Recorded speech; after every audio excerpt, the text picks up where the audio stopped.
Well, good morning. It is official. We are starting and kicking off our property tour today. We are so excited to have Stephen Quinn on from Sierra Vista, Arizona, sharing his short term rental.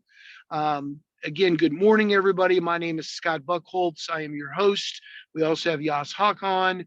We're so excited you guys have taken a little bit of time out this morning to join us for today's property tour. We still have folks logging on right now. We do these every Saturday morning where we get the privilege and the honor of sharing a community member from our national team of investors. And today we're in Arizona.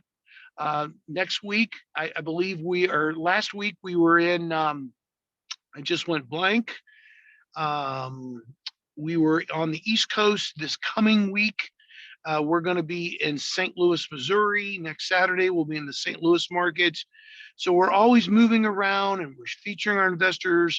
We're sharing their stories, sharing their deals. And it's just so exciting to see what's going on as there's deals being done all over the country. So as we're a national team of investors, you guys that are logging on today, you may be already a part of our team. You may be connected with us already, or you may be guests out kind of checking out the community. So welcome on. And so without further ado, I'd love to bring out Stephen. Stephen, can you jump on? I'm here. Can you hear me? We can see you and hear you. Good morning. Fantastic. How are you? It looks beautiful Good there morning. today. Doing great. Yes, I actually have good weather today, which is wonderful. Awesome. That's wonderful. So, Stephen, we were talking a little bit before the tour kicked off here, the Zoom tour. We do these every Saturday. And a big reason we do it is one, we get to share investors' stories and their deals, and we get to highlight investors from all around the community. And we get to go, like, we're here in a few weeks, we'll be down in Florida. We're looking to do one in about 5 weeks in Texas. So we're always moving around the country, and we're sharing investors like yourself and Liesel, who's not on today, but your wife. We love to share your guys' story and about what you're doing and the different strategies that you're doing. This one today, you're talking about short-term rentals, but if you've done flips, we like to talk a little bit about the different strategies that you've executed at this point and things like that. But by kicking it off, we want to talk a little bit about your story. We want to know a little bit about what you guys were doing before you found real estate investing and kind of what was the trigger. Like, what I know for me, I read Rich Dad Poor Dad years and years ago. I watched Carlton Sheets on VHS and then on DVD. So and my family they were investors. My mom and dad had rental properties. So I've had it in my blood for a really long time. And so kind of what was it that, kind of led you down the path of, let's become investors, and then how you found our community and what was the deciding factor, or what was the kind of the thing that enticed you, like, this is where I want to be. I want to be plugged in to this community. So go ahead, Stephen. Why don't you take it up from here? Yeah. So, all right. So I got to go not way back, but back in my memory a little bit because it's been a few years.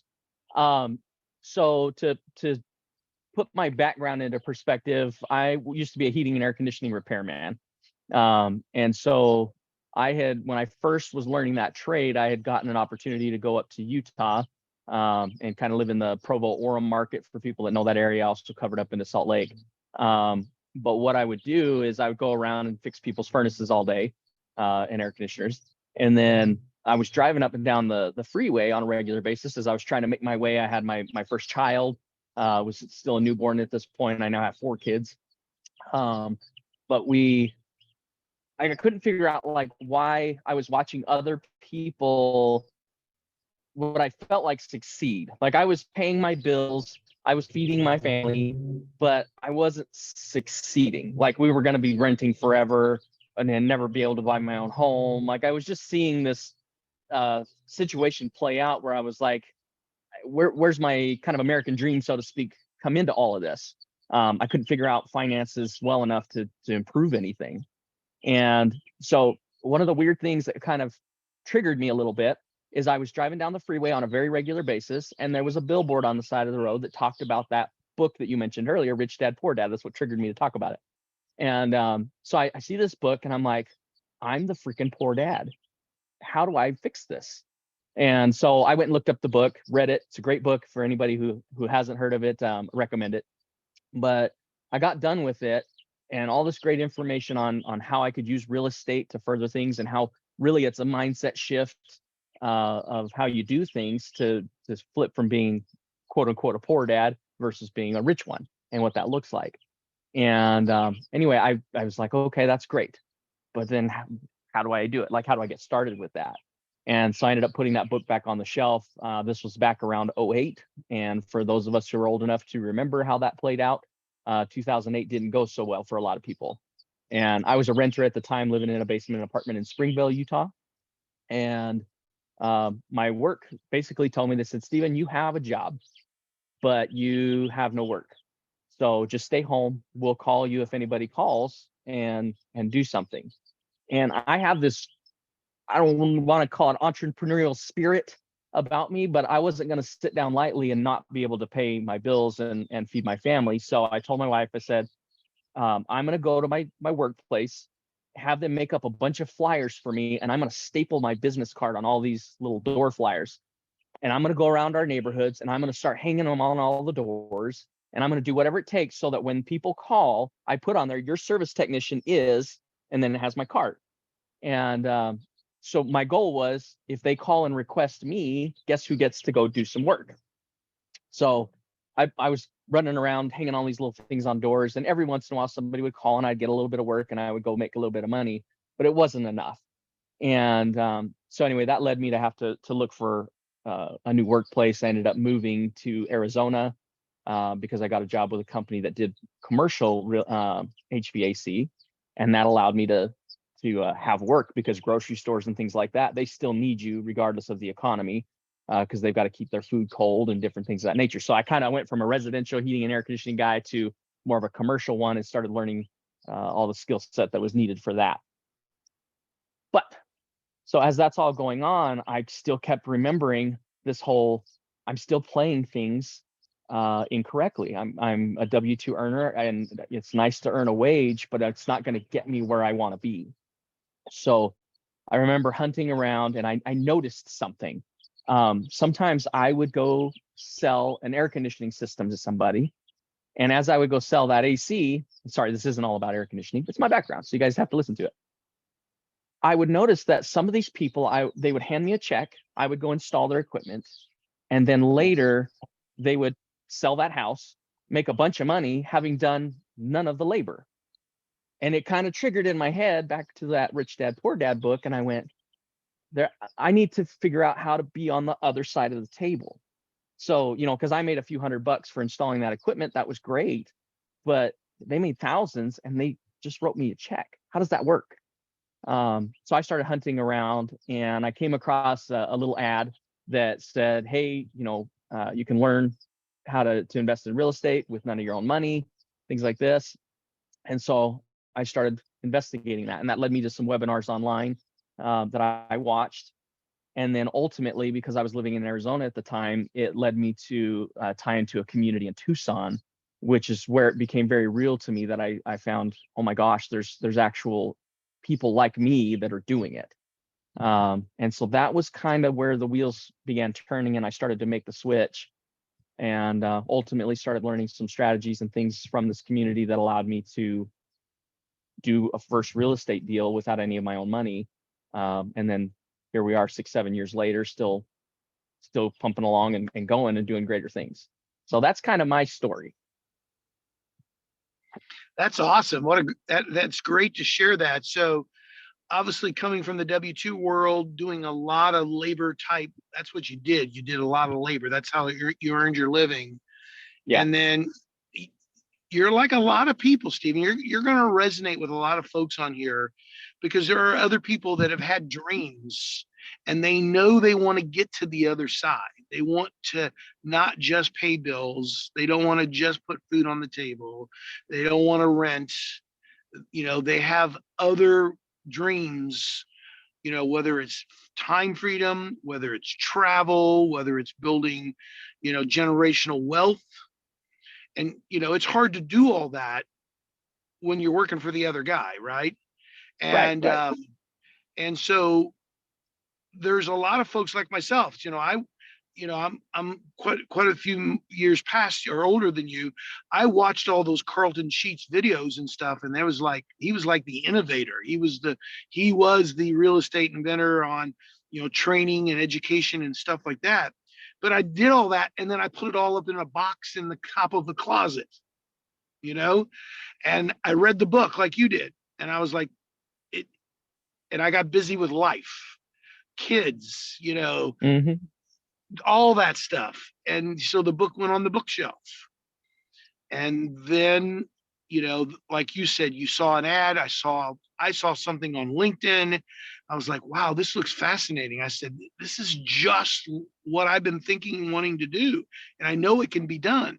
So that's really exciting that you shared all that. So today, you're in Sierra Vista now. You guys live where, in Utah, or where do No, you we guys actually live? live in Sierra Vista right now. So this You property is are in my home, currently. my current hometown. Yeah. Yes. And so, because I know you've done some stuff over on the East Coast as well. Yeah, I have Because property in North Carolina right now. because I believe that's one of the property tours we did a year ago was over in North Carolina. Correct. And um, so this is a short-term rental strategy. What other strategies have you executed at this point? I've kind of dabbled around. So I've done a lot of fixing and flipping, and I think that in my starting phase was because, for lack of a better word, it's kind of sexy, right? Take an old house, fix it up, make it better, and turn a big profit. That's a neat thing to go do. So I started with that strategy, but I think I've kind of weighed in that direction because, one, I needed more money, right, to get something going, and two, I was a contractor already. So I kind of, in that mentality, I knew how homes were put together, and I felt like I could handle that approach. So I learned that strategy first. And then later, my wife and I started to figure out, okay, well, we know cash flow is important, so let's get into some long-term rentals. And so at one point, we had about 10 long-term rental homes. And then from there, we started to learn more about this short-term rental strategy. And so I thought, well, let me try this out. And I've kind of grown to really appreciate it. I know it's not for everyone because it's not a passive income stream. There's active work that you have to do on it, but it's not hard. It's just learning it. So yeah, we've kind of dabbled a little bit. I do have one little commercial real estate property right now that I rent out. So we've tried to just kind of hit the different marks to test the waters and see what we like. Right. Absolutely.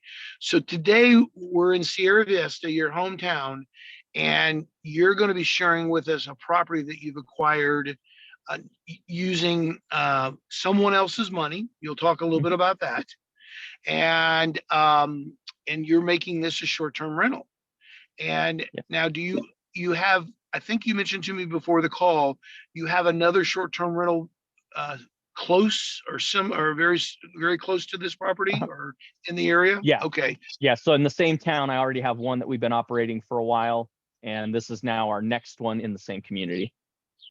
so you already have a pattern established, and okay, so it gives you a lot to work from, of like what you can expect and not expect, like occupancy rates. You'll talk about that here in a little bit, and Mhm. going nightly rental rates and the different things like that. So that's awesome. So let's share with everybody, if we could, um, kind of how you came across this property, how you found this. Did you find it on MLS? Did you find it through a wholesaler? Did you find it through accidentally? Talk a little bit about that, and then how you analyze the deal for everybody to determine, like, this is going to be a really good short-term rental. Like, what were was it the walk score? Was it the transit score? Was it, location kind of thing? Talk a little bit about Right. that if you could. All right. So the story of how I found this house. So it's a 3-bedroom, 2-bath home in just a normal neighborhood. There's nothing uniquely exciting about it.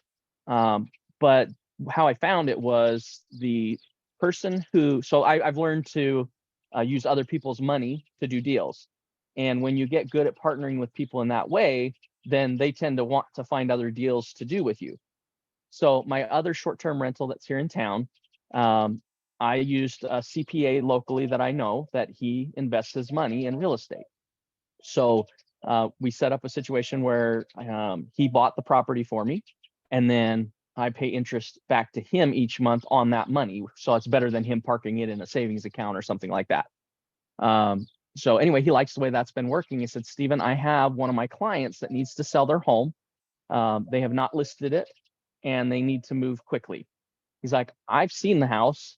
I like the house. If you'd be interested in it and the numbers make sense, I'll buy it for you. And that was the way it was introduced to me. So kind of different than I normally get. Sometimes it's a realtor that comes to me. Sometimes I do find stuff on the multiple listing service and you can just find things on Zillow, that sort of thing. But this was a deal that was brought directly to me, and kind of the magic in the air words where I'll buy it for you, which you don't hear every day. So I went and looked at the property, started running my numbers, and actually the interest rate numbers were a little bit higher because I was basing them off of what we were already paying him on the other property. And I said, look, because of expenses and things that I need to deal with, I may need to pass on this property because the numbers don't quite line up. They're close, but they're just not quite there. And he said, Stephen, I'd really like to put my money to work. I'd be willing to come down a little bit on my payment, the interest to himself, if that would make the deal work for you. And so that's how we ended up putting this together. And here we are. I've done nothing to the property. So when you get to come look at it, this is exactly as I bought it. So that's really cool. So much of what we learn is how important relationships are and building relationships. And because of your relationship with the CPA, that deal came to you through the CPA, correct? Correct. So, and it was through his relationships with the person needing to sell that it networked back through to me. So it's kind of neat how that plays out sometimes. So you didn't have to just rely on the MLS. You didn't have to rely on wholesalers. Because you're building relationships, people know what you're doing, that you're an investor, you're looking at properties for long-term rental, for short-term rental. This deal came to you. Correct.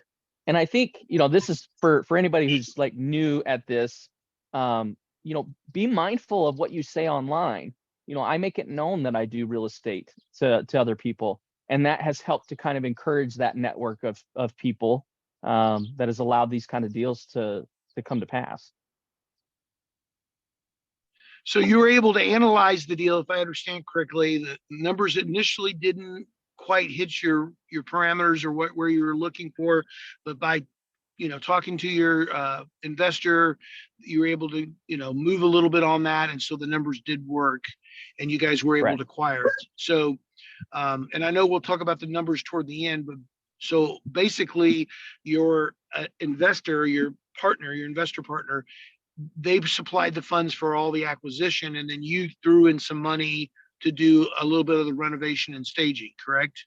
Correct. Yeah. Now, a lot of times if I do a deal, I will work it out so that whoever's supplying the money also covers the cost to fix it up. But in this case, we had to have a little give and take, right? So we were negotiating, and I just happened to be selling off a lot of my long-term rentals in North Carolina. For those online that, don't know my background, my wife is battling breast cancer right now. And so I'm finding it a little bit more difficult to operate and manage things that are going on the East Coast where we're living on the West Coast.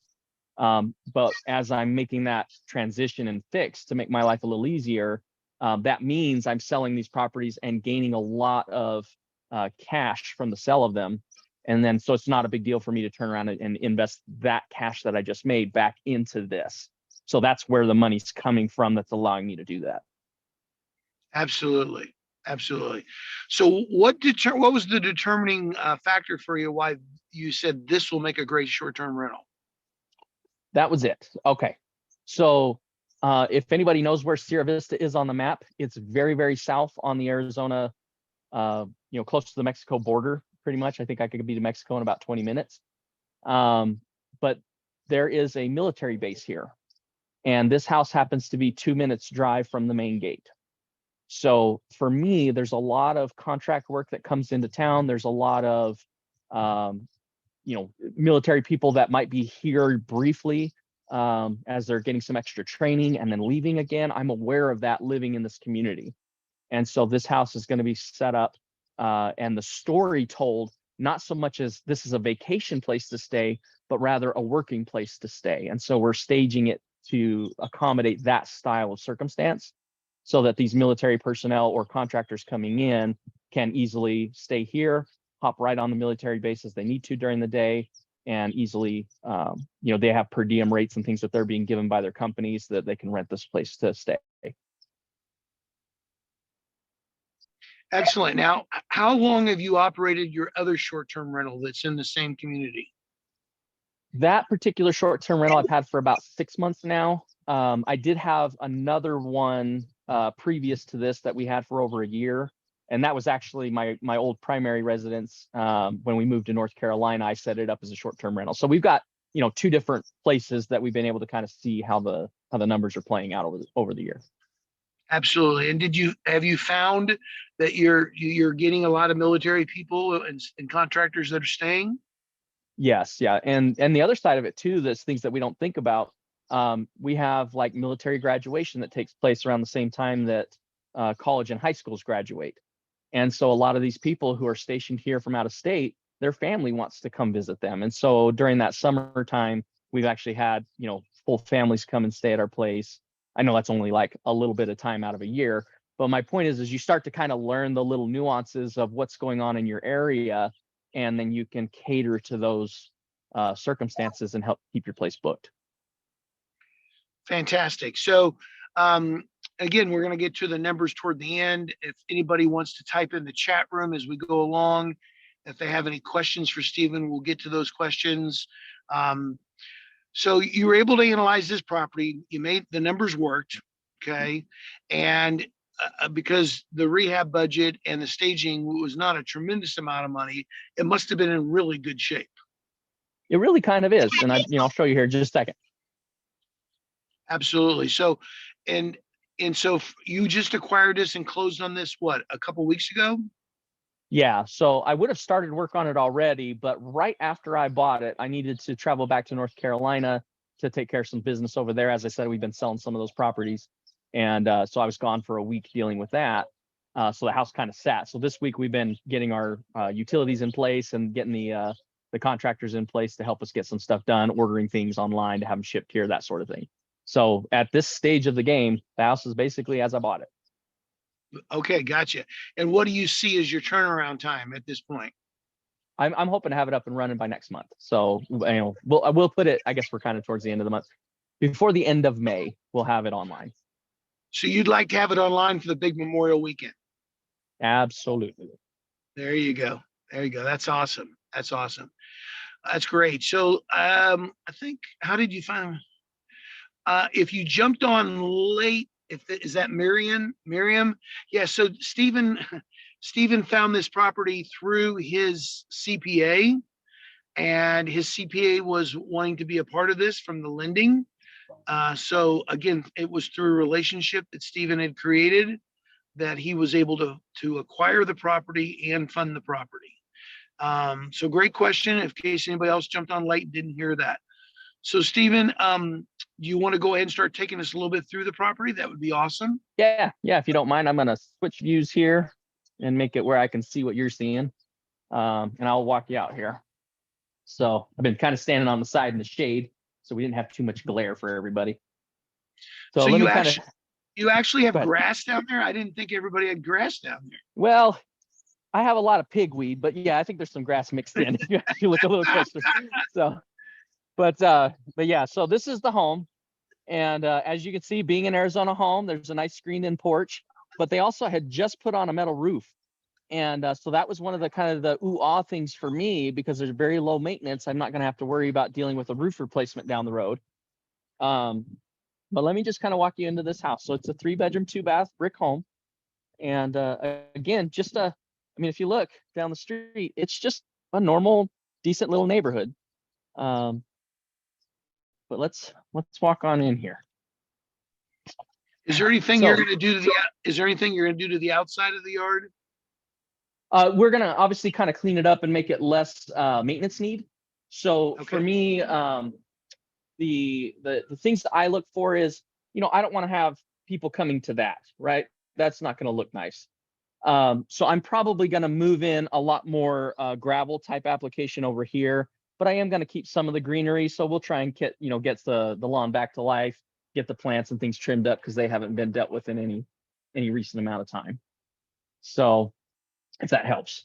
And I'll show you the backyard too. We've got some neat things we're going to do out there. But I wanted to just kind of showcase this little screened-in porch area. Nothing that fantastic, but it's here. So let's figure out how to use it. So we're probably going to set up a little breakfast coffee niche that can be utilized. And I apologize as we come in. Let me know if I echo too much because we're going to be in an empty space. But this is your living room as you come in. All of this built-in stuff here is going to be completely removed. And then we're going to, a little bit nicer structure as far as just and the television and all those things that people want. Oh, that's something else. Just to kind of point back to this room. When you're doing a nightly rental, always look for multi-functionality. So again, I want this to be for workers. So not only will I have a couch situation, one, I'll make sure that that couch can sleep more people, but also the coffee table, I'll try and use something that can lift up into a workstation or you can eat from it. These are the different kinds of things. You want multi-functionality out of your space so people can customize their experience based on whatever they're here for. So coming around here, so this is going to be the dining room area. We are getting new flooring through here. We're just going to replace the laminate because we do have some damage and things that I just can't fix. But then coming through, you can see our kitchen. Not a whole lot has to happen here, but we are going to try and clean it up a little bit, make it a little more exciting. Just again, there's an experience factor that needs to come into play. We want to make sure people feel like they have that. And then this is where I get to spend a little bit of money.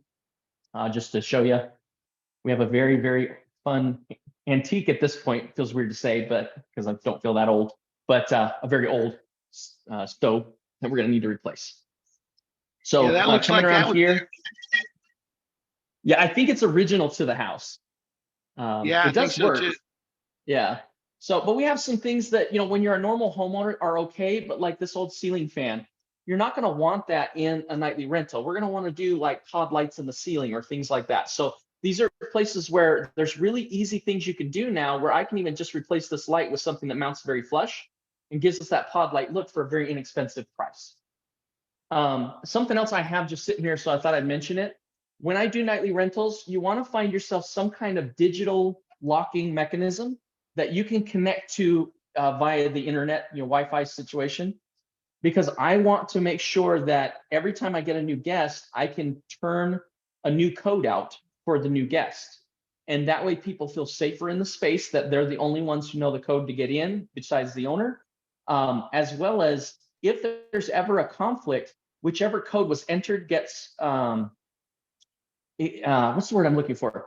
It gets saved in a system for me. So if anybody tries to come back into the house later, even though the code won't let them in, I still have a record that a past guest tried to get back in there.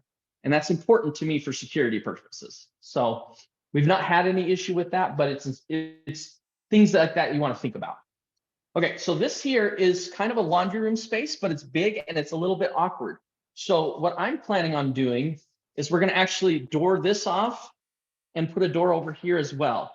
Combined, this becomes the utility area. We can put up some nice shelving over here, keep all of our linens and our cleaning supplies, things of that nature. And then over here, we can see it's got a washer set up on this side and the dryers on that side. Because that's, a utilitarian closet, I don't really have to care that they're not side by side for looks purposes, but it functions very well for the Airbnb. All right, so this space back here, this is actually another what I would call awkward space. Awkward spaces are great fun when you're doing an Airbnb. So if you can see, I've got some little gaming type things. We're going to turn this into a gaming space. So I actually have a little arcade system that we're going to put over here. We're going to put a couch over here, television up here, have the gaming consoles and things for kids to play on. And now it becomes a fun family space that people can utilize as well. And by the way, you don't have to put like a PlayStation to do gaming consoles anymore. I can go on Amazon and find these digital little game consoles that have tons and tons, I'm talking hundreds of games from things like Nintendo, Sega, PlayStation, the older consoles, they're all pre-built into the system. And then I don't have to worry about, games being lost or things happening. And guests tend to be pretty good anyway. All right. So coming back this way, we're just getting to our bedrooms. One of the things that we have to think about with a bedroom, you don't need a full bedroom furniture set. So this bedroom is a decent size, has a nice little closet in the back. But what we can do with that is we can turn around and put a larger bed if we can, and just have like a nightstand and a place that can hold your luggage, right? We don't need to go crazy large with that. Coming across the hall, this is where we start to say, okay, I'm going to do something here. So I would love to know what other people feel like, but for me personally, we've made the goal. We're going to take out this, and we're going to actually tile from floor to ceiling all the way across the back there and raise this shower head.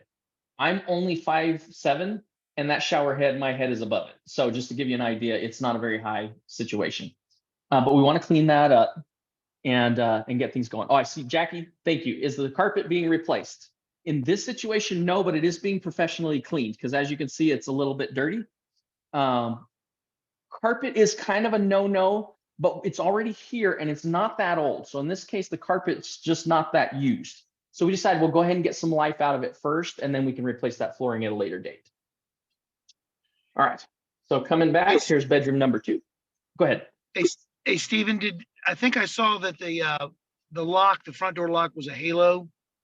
Yes, Okay, yeah, Doug had asked about that, so. Gotcha. There are other options. I've used in the past something called a Lockly. I think is how you pronounce that, Lockly. Yeah. Which does the same thing. So I like that one as well. All right, so this here would be our primary master bedroom coming in. It has the one ensuite. And as we come around, we have an interesting situation I just want people to be aware of. So we have the bifold doors for the closet, but when we come into this bathroom, it is very, very small for a master. So what do? So I came in here and I looked, I was like, okay, so we have our sink basin, but look at our mirror situation. So it's just tiny because it had to fit between that window. And then I come over here and my shower stall is pretty small. So this is just a very, very, very small bathroom. So this is where I decided to put a little bit of my budget together. It's an Airbnb. We don't need a big closet, right? So we're actually going to take basically the middle seam there. This will get walled in, which if you come around and can see, the shower is just the other side. So now I can actually push the shower all the way over here. I apologize, guys. My hands are dirty. I've been working before I started this morning. Anyway, but we can make that shower significantly bigger. And then we're going to come in. We're actually going to remove this window completely so that we can properly put in as big of a cabinet and as much mirror space with lighting above it as we can. That would normally take away your lights. However, I can come in and build a skylight up at the top and bring the natural light back into the bathroom. So this is where I'm going to spend a little bit of time to fancy that up so guests can have a decent bathroom. So, but that's the initial housescape. But let me walk you out to the backyard. One of the other things that helped me with this property, it has a brand new HVAC system. Coming back from a heating and air conditioning standpoint, that kind of stood out to me. But the primary thing was it means that we have less expenses and less maintenance to worry about as well. So coming out here in this home, it has this shaded back porch. So we're going to, obviously you can see it's just nothing special, but we are going to decorate this and put some really nice backyard furniture out here to make this a wonderful space for people to just come out and enjoy, get away from the heat, but still be, you can be outside and minimize the heat impact from being in Arizona. But you can see they used to have like a pond system over here. All that'll go away. We'll just create something a little more decorative. And then as we come out into the actual physical yard area, you can see we have an opportunity to have a built-in grill. So we're going to actually convert this back into a gas grill situation. So that propane tank will actually end up down underneath there. And then that grill goes away. Over here, we're going to fill this in and turn it into a nice big patio area with an arbor system to kind of shade a little bit more. The rest of this will just be kind of open yardscape, just to kind of give you a little bit of an idea. Let's see, Doug, just to answer that question I saw popped up. Yeah, this is just a wood framed ceiling and it has shade canvas put up on top of it. So a little bit of that will need to be worked on. The other nice thing when you have an Airbnb, this has an actual built brick shed. Nothing too special, it's just a shed. However, we have a yard to take care of. So now all my yard equipment and maintenance and things can go back there, and we can lock that off from guests, which gives us some more storage space and things. And then the house came with a play area. I told you earlier, I'm looking to assist military personnel primarily, but it's here. So guess what? We're going to let kids use it if any family ever does stay. So just kind of some nice features that we've got going on in the house. So Scott, what else would you guys like to know? No, so a couple good questions here. Doug, you just answered Doug's. And then Megan's, hearing you talk about putting a patio back there. I take it you're going to make that a concrete patio or a paver, or what type of I'll patio? probably do pavers. Yeah, concrete's a great idea. I'll probably do pavers just for the simplicity of access. So we're going to come in here and we'll, I actually think, as interesting as this is, I think they had turtles, and I think that was the turtle pen. And so, but anyway, we're going to fill that in. So we're trying to take things that would normally be kind of out of it a little bit, or would be odd, because that could be turned into a garden space or anything else. But now we can take that weirdness and turn it into something that's got a feature to it. So for example, underneath here, there's some cleanup that needs to go on. This is, just as it was when I bought it, but I'd like to come in and put some lighting all the way around. So this lights up really nicely in the evening. And these are inexpensive things that you can do, but they really give a nice feature to the guests who are getting to stay here. Yeah, I loved, we're getting great comments and questions and things like that, but Roy just typed in, Roy from Minnesota. Hey, Roy, good to see you on today, brother. He's just talked, and this is so important. Knowing your primary market and catering to that is huge. So knowing the demographics, knowing the people that will want to stay there, and then catering specifically to those people. And so because people make their decisions when they look online and they look at pictures, right? They look at pictures, they look at amenities, they look at location, but you're going to be able to wow them with some cool, besides just, beds and a kitchen and TVs, you've got some other neat things. You've got that screened in front porch, a great place to eat breakfast in the morning, or even go out and have a little dinner out there. Outside, oh my gosh, entertaining families. Actually got, with the play area in the yard, that's really nice. So very these good. Are just like, they're just bonuses that people get to have. But the main thing I want people to understand is when you look at a house that's weird, that has little oddities in it, showcase the oddity, turn it into a feature. Don't try and hide it. And I think that's helped a lot in the Airbnb or nightly rental style market. Absolutely. Now, there were 2 bathrooms in there, right? The master and then the hall bathroom, correct? Yes. Yeah. So there's a small one in the master, and then there's a hall bath. And they're both full-size bathrooms. Yes. Yeah. Yeah. So there's in fact, I can walk you back in if you want to see. But we do have, one has a bathtub and shower combo. The other one's just a shower. Right. And how many people are you were talking about your couch? It's going to be a pull-out couch. How many people were you planning on being able to accommodate?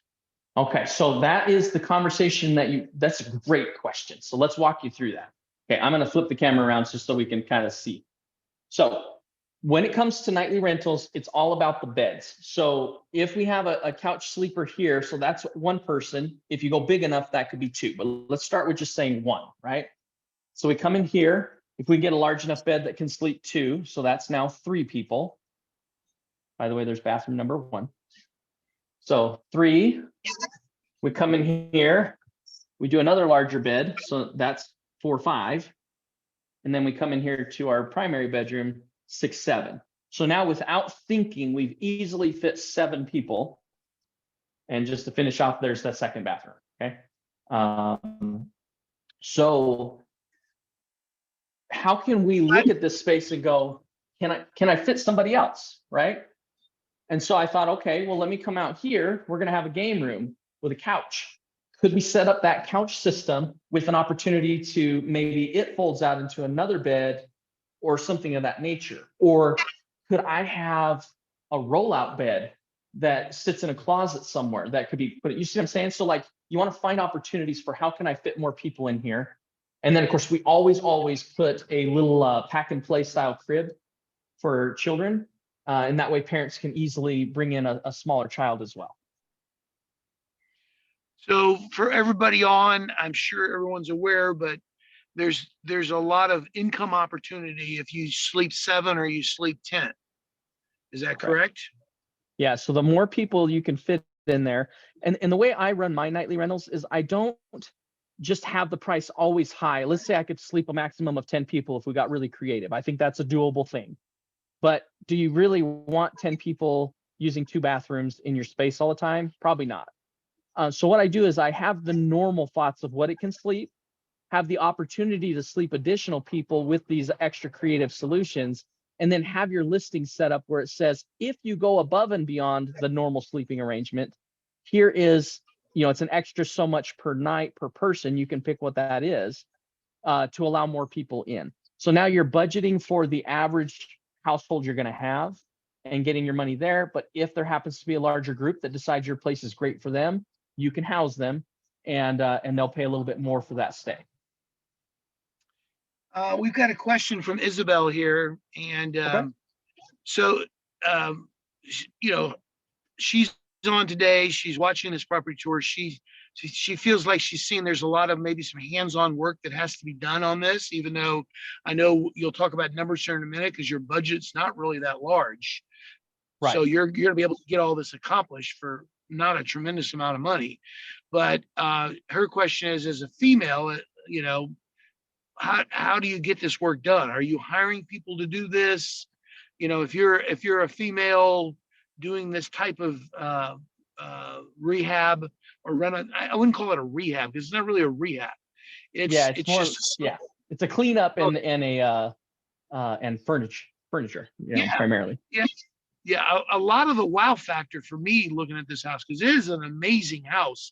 I think, and I know you'll do this because you've done this before, with the right type of decorations and tweaking this thing out, it's going to look adorable. It's going to be really functional. It's going to look great. But so she's asking, do I hire people out? It seems expensive to hire. What are your thoughts on that? So for one, if you got to look at where your background lies, right? So for me, putting together some furniture in a house myself, we just set it up as a party night. We get some pizza together. Since I've got some people in my neck of the woods that we'll get together and we'll throw together furniture. And my wife, that's kind of where her taste comes into play. She'll help me say, okay, this bed's going to go against this wall. This picture's going to go here, and let her do what she does best, right? So we utilize the skills we have. However, most people, I do not want you doing the work yourself. So what do? You just make your offer and your numbers work in that direction. So if you're going to have to pay contractors, then you're probably going to offer less for the house initially to count for that extra expense so that you don't have to be in here wasting your time doing that. So, play to your skills is my point. And I hope that answers the question. For a lot of people, you should not be the one swinging the hammer, fixing and flipping a house unless that's your skill set and you want to. When I very first started fixing and flipping a home, what I did is I took the rehab budget and I had stopped working. So I was full-time. I could work on this house. So what did I do? I took a paycheck out of the rehab budget to feed my family while I swung a hammer and painted walls and did things. But I'm a contractor before I ever got started. So you have to remember that.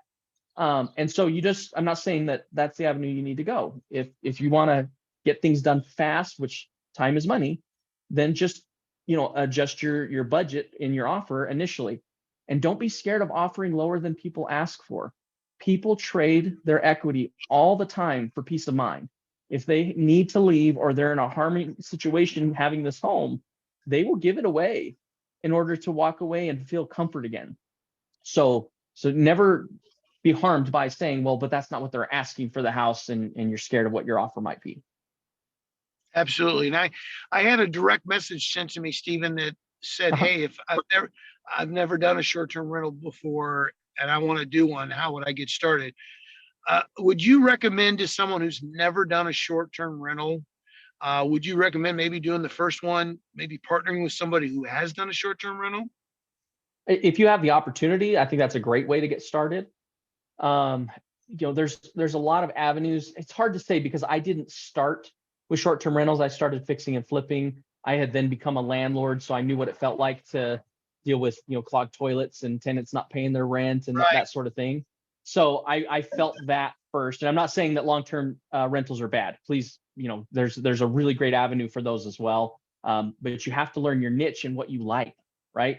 And I just didn't like playing landlord in that respect. But what I really liked is having a team set up in place. So for example, my cleaners are very important to me. I don't clean the property in between every person who comes in. So when they come in, they'll tell me, hey, we saw that this got broken. So now I know that that damage occurred. We can get it corrected really quickly. And then I can go, is it a big enough damage that it's worth going and having the person who was there before work towards repairing that? Most of the time, if we have a cup or a dish broken, I get a message from the guest that says, hey, I broke this dish. Where'd you buy it from? I'll order you a new one. Like, people are fantastic because they want their good review. So I think I'm getting on a tangent, but my point is it's hard to say Yes. where you should start. But can you start as a nightly rental? Absolutely. Do you want to make sure that you've got some education on that? Yes, because there are some caveats you don't want to be taken advantage of, and have somebody come in. You hear the horror stories of people throwing big parties and things like that. And once you've done this a little bit, you can very quickly weed those people out. You can feel it when they request the place. So you just talked about education. Okay. And we've not talked a lot about that today at all, to be honest with you. And, you and I are connected. We've known each other for a while, but we're connected through the education platform, and we're learning we're gaining the same knowledge through the education from some of the top mentors and instructors in the country. Is there any particular uh, uh, classes or anything that really helped you with this business? I think so. For one, how to find private money was a big one, at least for this deal. Now I know we talked about the story that money came right to me, but the reason it came so easily to me is because I had already established that relationship from what I had learned on, how do you get money from private individuals as opposed to a bank, or even if you're going to use a bank, how can I get the best situation from that? So how do I find the money to do these deals? I think that was really important. Some of the other things are, how can I be creative with my acquisitions? There's some courses and things based around that I found were very, very helpful in this demographic, because I think people forget that there's so many ways that we can buy real estate. And that's what makes it so amazing, is I'm not stuck with, I got to go to the bank, get pre-approved for a mortgage, come up with my 20% down. All that process and paperwork and time doesn't always work. But I always offer people multiple options. And I learned to do that from some of these classes where I'm like, I could do this, and you get some money. I could do this other creative option, which would give you a little bit more money, but maybe over time. Or I could come in and, even as a weird example, just to say something out loud, maybe I could rent it for a while with the option to buy it later. And, and then you'll get more money at the time that I buy it because I will have had time to fix it up. And so all of these different avenues just allow creativity to flow, and you start to see opportunity where others don't. That's awesome. So I know we need to leave a little time to get into the numbers here. Before we jump into this, I want to make sure everybody on today knows, if you guys are on today and you want to learn more about our community, about a lot of the things that Stephen has been talking about today, about the education, about the community, we have on right after this. It's on a different Zoom link, but get back to invited you and they can get you that link. It's an overview of our community, and you just learn a lot more about, expanded more about what Stephen's been talking about today. And that starts at 5 after the top of the hour. It is on a different Zoom link. So like I said, get back with whoever invited you out today, and you guys can attend that this afternoon right after this. So Stephen, it's always fun to talk about the numbers because our business is a numbers business. And so if you want to kind of go through some numbers here with the folks of acquisition, and to kind of set the stage a little bit, again, for folks who jumped on late, because we got up to over 80 people at one point. I think we got 80 on now. But so to acquire this property, the actual acquisition and closing costs, things like that, you were able to do that with using someone else's money, Correct. So I correct? paid nothing out of my own pocket for the house itself. There you go. And then you did come up with some money, which you're going to talk about that to do Mhm. the make ready, the small renovation, and then staging and rent ready. You're just to get it rent ready. You're putting some money in of your own. Mhm. So let's get into those numbers and share with everybody because they're pretty good numbers. They're pretty exciting numbers. Go ahead. So I purchased the house for $200,000. So you guys have now seen the house, and I know that's going to be like way crazy for certain markets, and other people are going to be like, "Oh my gosh, I can't believe you paid that much," right? So just know your market's going to be a different, and I know this because I bought in multiple states now. But anyway, so $200,000 is what we paid for the property. That all came from my private lender, and we set him up as the person who basically holds the mortgage. So he's kind of a silent partner in that aspect. But what I was allowed to negotiate with him is he just receives an interest only payment on that money. And I know we mentioned that earlier, but just as a recap, what that does for me is my principal's not going down. The amount I owe is not changing each month. However, my payment is lower. So that helps me increase what I can cash flow each month. So I'm okay with the fact that I'm not paying down my principal because I'm making money every month off of that debt. I hope that makes sense. And there's classes and things in this community that really kind of help stretch and make sense of all that. But my expenses overall, so we looked at it between the interest payment to them, insurance on the house, paying the utility bills, those kinds of things, runs about $1,600 per month. Now, with my background of having other nightly rentals in the area, we ran our figures saying, okay, well, if we only have people in here 80% of the year, or 80% of the month, we should be bringing in about $2,400 a month. I hope it's more, and it's going to vary, right? On a holiday, they're going to pay more per night than they are going to pay on some random Wednesday. But on average, we should be getting about $2,400 a month. So when I bring those numbers together, that means I'm going to make about $800 a month profit, so to speak, coming back to me. So that's the way these numbers play out. And I get to do that for up to 5 years before I have to pay off that initial $200,000 back to the person that I'm borrowing the money from. So I have 5 years to find a way to pay off the mortgage, to refinance it traditionally into a 30-year mortgage. And now I can start paying it off that way. I could just sell the house once the equity increases and make money there. I just love having multiple ways that I can exit from the property if I ever need to. And you might even have that lender be very happy with his return on his money over 5 years and say, hey, I want to re-up again. Correct. Yeah. So you have a lot of different strategies of exiting on this thing and refinancing, selling it. Again, none of us know for sure what the market's going to be like in 5 years. And we Correct. don't know what the economy is going to be like. So, that property could be worth $100,000 more than it's worth today. It could be worth the same. It could be worth a little bit less. I mean, we doubt it's going to be worth a little bit less, but again, we don't know that. So having all Right. these different strategies and alternatives really helps you be in a really good position. But for everybody on, I don't think you mentioned how much money you and Liesl were putting in. Right. So yeah, we budgeted $30,000 on the property. Again, I want people to understand we're experienced in this now, so we found our ways to get costs down.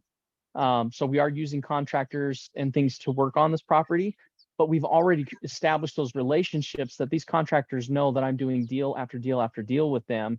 And so we get some good pricing on the few things that we're going to have them do in here.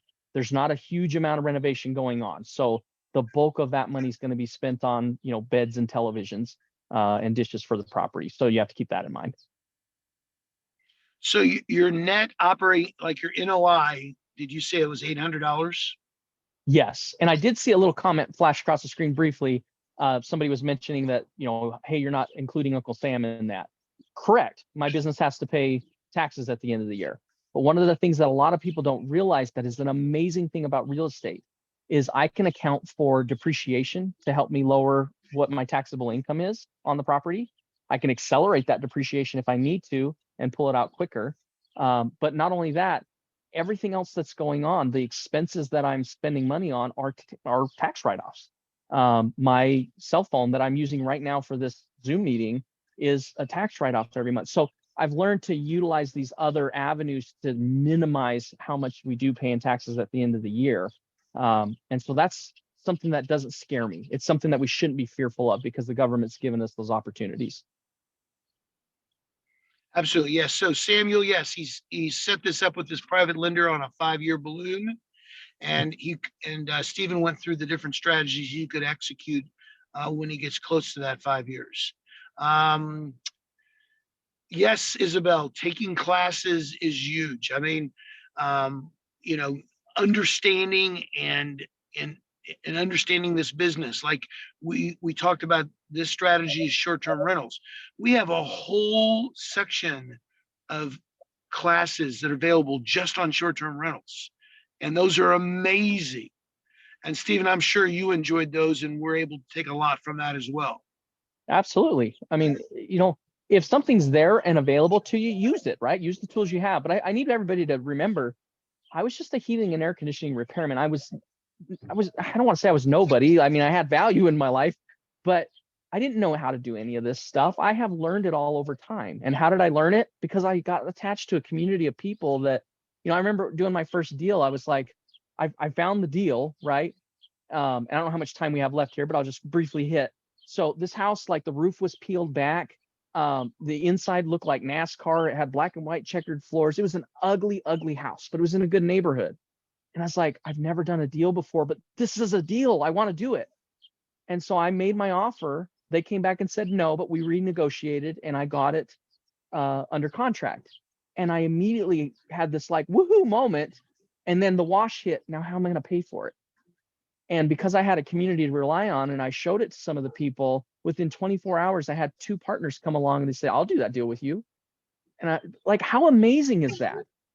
And that's how I got my start. And I just learned from there, the resources are there. We just have to tap into them. Absolutely. And I know before the call, we talked a little bit about this. Initially, when your private lender came back to you with what they wanted a month in interest, you had to basically say, hey, those don't quite fit my numbers. I mean, it's a great opportunity, but the number, and you were able to negotiate a little bit on the interest of what you paid them. Is that correct? Correct. Yeah. And I just told him openly, I said, this deal might not work between us because, based on what I'm paying you for interest on the other property, those numbers aren't going to work out as well here. But then he's the one who came back and lowered it for me and said, well, if I do this, I'd be okay with that. Will that work for you? And so that's how that ended up coming to be. That's amazing. How many different platforms do you use for your business? So right now I primarily use one. So I use the 800-pound gorilla and we call that Airbnb. However, now that we're getting multiples in multiple states, I am expanding to some of the other sites. And because now there's some great software that's starting to exist online where you can have one calendar managed out of one place. And so if somebody books on one site, it'll automatically remove it from the other. So we're getting to the point where that's much more manageable. And I would suggest personally that having it on multiple sites is an important thing to make sure that you're getting a good grab of what's available for bookings. Well, Stephen, this has been a great property tour. We are at the top of the hour. It goes by so darn fast. I really appreciate you coming out today and sharing with everybody. As I mentioned earlier, if you guys want to jump on here right after this on a different Zoom, get back with everybody. It's more of a breakdown of a lot of the different things that Stephen talked about, how to create relationships, how to use other people's money, things like that. Stephen, to wrap up today, if we could, what would you like to leave everybody with? Because we have a mix of people that are on today that are kind of just checking our community out. They're trying to see what this whole real estate investing thing is. They want to get into it. They just don't know where to start. Well, how would you like to leave everybody today? I would hope to just say, look at my example as something that you can glean from. I was very unsure of what to do when I decided that this was an avenue I wanted to take on. And it didn't happen quickly. Like, I spent some time figuring out, is this for me? And then something happened and it just kind of clicked. And I went, that's why this works. That's why this community is so amazing. That's why these classes really get you where you need to be. And, you know, my wife and I, as an example, my wife is battling cancer. I don't mean to set that lightly. It's a big deal. And because of what I already took the time to learn and transition, I've been able to be there for her every step of the way. And not only that, when she's, you know, in bed after having chemo treatments and can't feel well, I've been able to then take care of my family and my kids because I had the time freedom running my own business. And that's huge to me. And I think that everybody in the world needs to realize that those opportunities exist. We don't have to be stuck, you know, doing something on someone else's schedule, is what I'm trying to say. Well, great job, Stephen. For everybody on today, thanks for joining us. We will be back next Saturday. We'll be coming to you from the St. Louis, Missouri area. So please come back and join us. You can bring a guest, bring a spouse or a friend or a family member, and join us next week. Stephen, give my best to your beautiful wife and tell her that I'm with her along this journey. And again, I appreciate the heck out of you coming out today and sharing everything. Thank you very much. Happy to do it. Thanks for having me. All right. Have a blessed weekend. Take care. You too. Thank you. Bye-bye.